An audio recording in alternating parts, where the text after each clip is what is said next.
Assalamualaikum warahmatullahi wabarakatuh dan selamat pagi dan salam sejahtera untuk kita semua.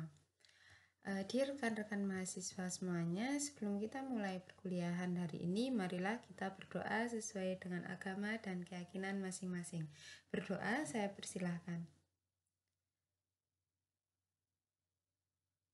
Selesai. Nah, pada pagi hari ini kita akan belajar mengenai NPWP atau nomor pokok wajib pajak ya. Jadi apa sih yang disebut dengan nomor pokok wajib pajak? Jadi nomor pokok wajib pajak adalah nomor yang diberikan kepada wajib pajak sebagai sarana dalam administrasi perpajakan yang digunakan sebagai tanda pengenal diri atau identitas wajib pajak dalam melaksanakan hak dan kewajibannya. Nah, siapa saja sih yang harus ber-NPWP? Maka siapa yang harus ber-NPWP? Dia harus memenuhi syarat-syarat subjektif dan objektif ya. Nah, apa sih itu syarat subjektif? Syarat subjektif yaitu subjek pajak di Indonesia. Jadi dia mendapatkan penghasilan dari Indonesia, ya itu adalah syarat subjektifnya, mendapatkan penghasilan di Indonesia dan dia subjek pajak di Indonesia. Siapa saja dia? Yakni orang pribadi yang sudah bertempat tinggal di Indonesia dalam jangka waktu lebih dari 183 atau 12 bulan atau lebih dari 12 bulan yang sudah tinggal di Indonesia atau mereka yang berniat untuk bertempat tinggal di Indonesia ya. Jadi orang pribadi yang sudah tinggal di Indonesia mendapatkan penghasilan di Indonesia ya, yang tinggal di Indonesia lebih dari 183 hari atau lebih dari 12 bulan dan mempunyai niat untuk bertempat tinggal di Indonesia. Kemudian yang kedua adalah badan ya, badan yang bertempat kedudukan di Indonesia. Jadi ketika dia mulai berdiri, dia akan menjadi wajib pajak. Dia sudah memenuhi persyaratan subjektif. Nah, apa sih yang dimaksud dengan badan ya? Badan itu bisa berbentuk seperti perseroan terbatas, CV, PT, apalagi ya yayasan.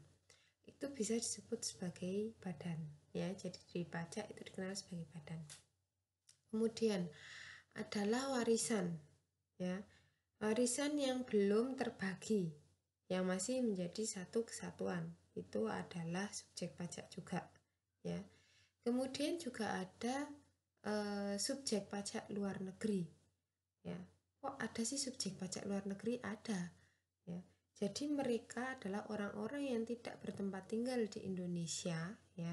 Mereka tidak tinggal di Indonesia dalam jangka waktu tidak lebih dari 183 hari atau 12 bulan gitu.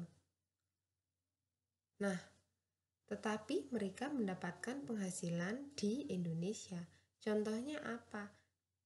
Contohnya misalkan ada orang asing, dia membeli saham yang ada di perusahaan-perusahaan yang ada di Indonesia, ya kan? Otomatis setiap tahun dia kan akan mendapatkan penghasilan berupa dividen, ya kan? Karena kepemilikan saham tersebut.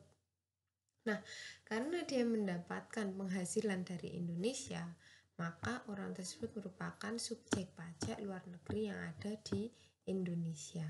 Seperti itu ya. Jadi sekali lagi memenuhi syarat subjektif, yakni dia merupakan subjek pajak di Indonesia yang mendapatkan penghasilan dari Indonesia. Itu syarat subjektifnya. Kemudian yang kedua itu adalah syarat objektif. Nah, syarat objektifnya apa sih? Dia sudah memiliki penghasilan ya. Syarat objektifnya adalah dia sudah memiliki penghasilan. Khususnya bagi orang yang tidak memiliki pekerjaan bebas ya, dan dia bekerja di satu instansi, maka syarat objektifnya yaitu penghasilannya sudah melebihi PTKP ya. Jadi itu adalah syarat subjektif dan objektifnya. Nah, sekarang di mana sih sebenarnya kita bisa mendaftarkan diri sebagai NPWP ya.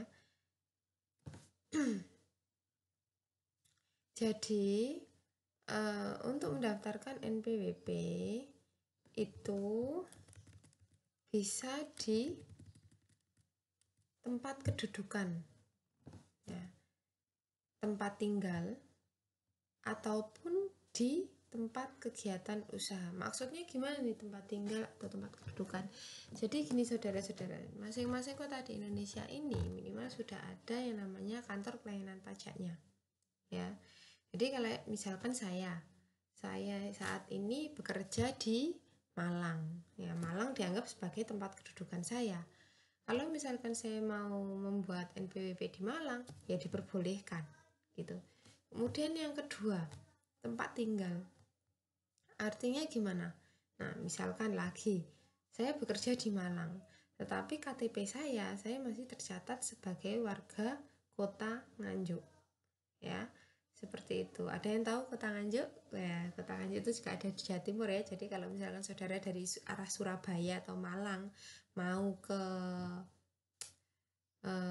Madiun atau mau ke Jawa Tengah pasti lewat Kota Nganjuk ya. Nah, jadi kalau misalnya contohnya seperti itu ya, jadi saya kerja di Malang tapi KTP saya di Nganjuk, maka saya bisa juga membuat KTP tersebut bisa membuat NPWP di Nganjuk karena saya tempat tinggalnya di Nganjuk berdasarkan KTP tersebut ya kan. Itu terus, nah apa sih yang dimaksud tempat kegiatan usaha? Nah ini contoh lagi nih ya, saya di Malang ini punya usaha gitu kan. Nah usaha saya kan otomatis saya daftarkan juga tuh ke pajak NPWP-nya. Nah kemudian usaha saya semakin lama semakin membaik, semakin besar, dan akhirnya saya akan membuat cabang gitu, cabang usaha. Saya akan mendirikan usaha di Jogja karena saya melihat bahwa Jogja adalah sangat berpotensi untuk usaha saya karena di sana banyak anak-anak sekolah juga gitu kan ya. Nah ketika saya mendirikan usaha saya yang baru di Jogja ya, cabang dari yang di Malang ini, maka usaha yang di Jogja ini juga masih perlu daftarkan nih usahanya. NPWP juga harus didaftarkan di mana? Di KPP yang ada di Jogja. Seperti itu ya. Jadi itu yang maksud dari tempat kedudukan usaha ya.